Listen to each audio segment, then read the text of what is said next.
We back with another reflection on the Daily Vedantic. Today we're talking duty, D-U-T-Y. Obligation, responsibility, our duties that, man, we live in a world that talks about rights. Rights. What is owed to me? What is owed to us? If we talked about duties as much as we talked about rights, we'd have a whole lot more equality, a whole lot more social service, a whole lot more prosperity. Duties, not rights.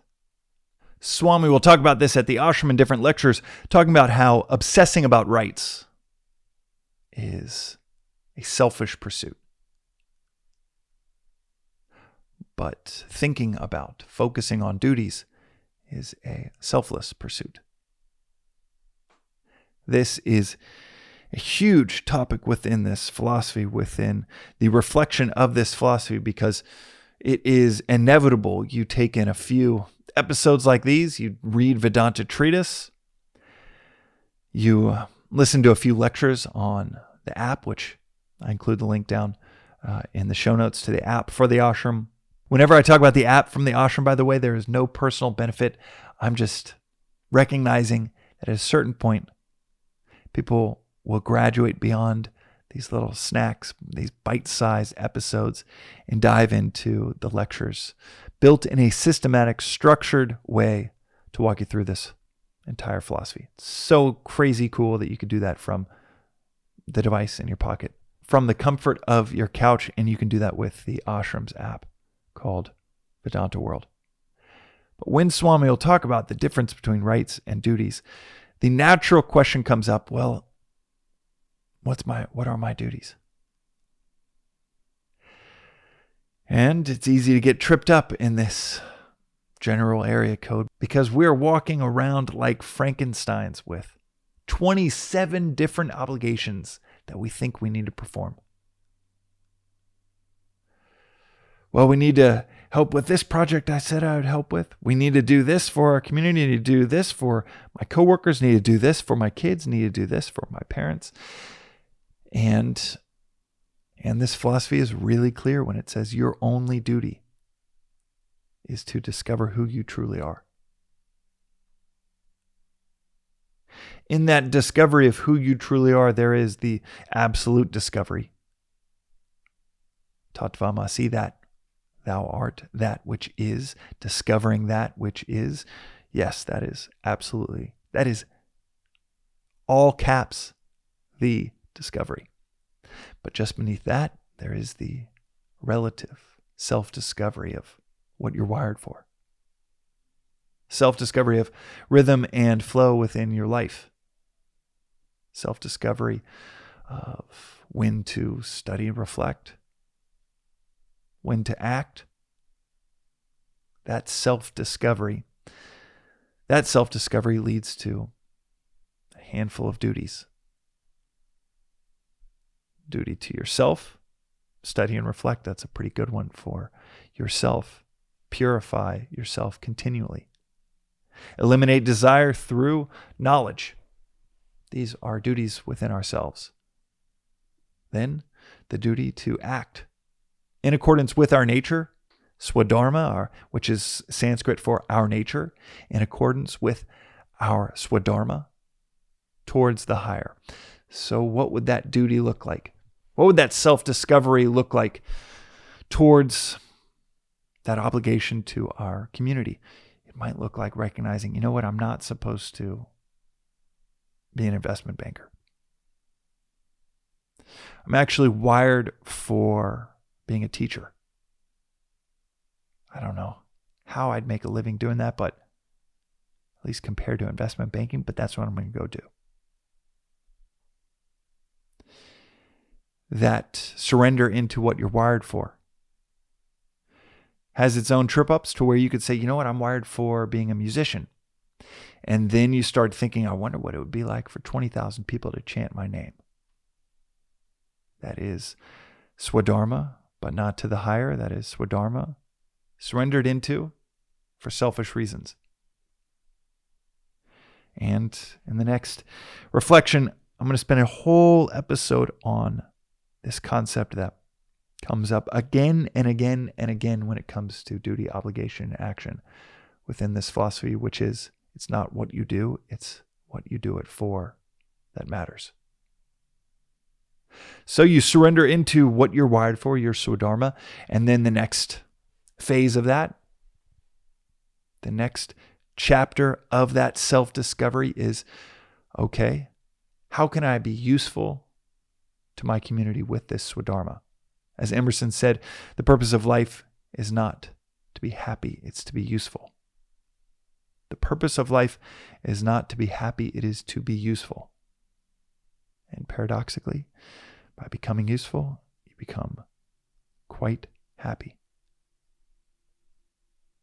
Surrender into that svadharma, that wiring that you have, that I recorded an episode a few days ago on how to discover your svadharma.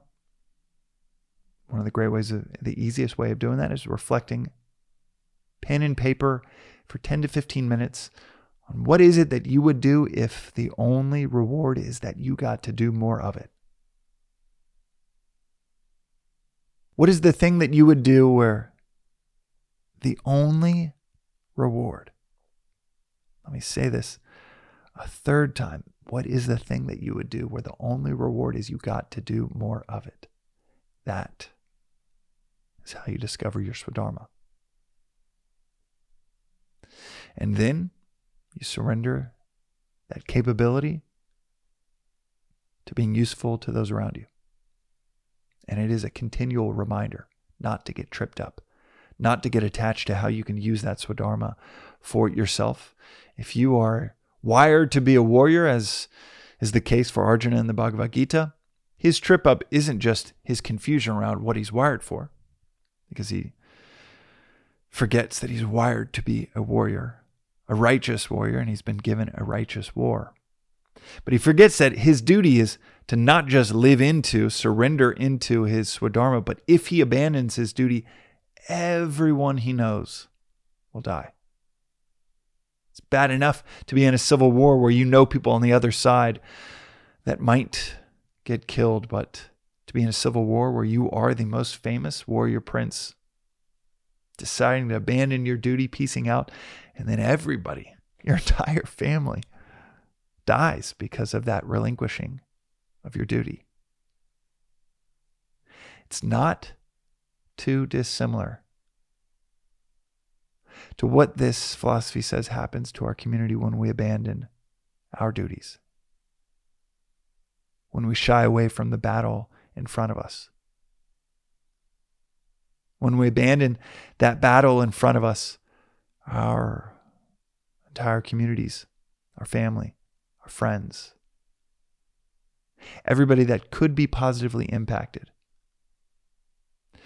instead of a lighthouse in their midst, it's darkness.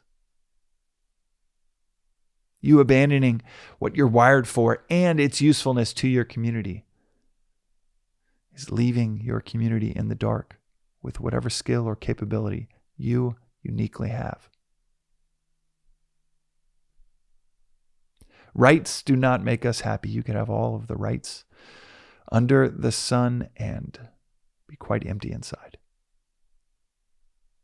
And this philosophy, no coincidence, because Emerson studied it daily, echoes the sentiment from that great American sage that the purpose of life is not to be happy, it is to be useful.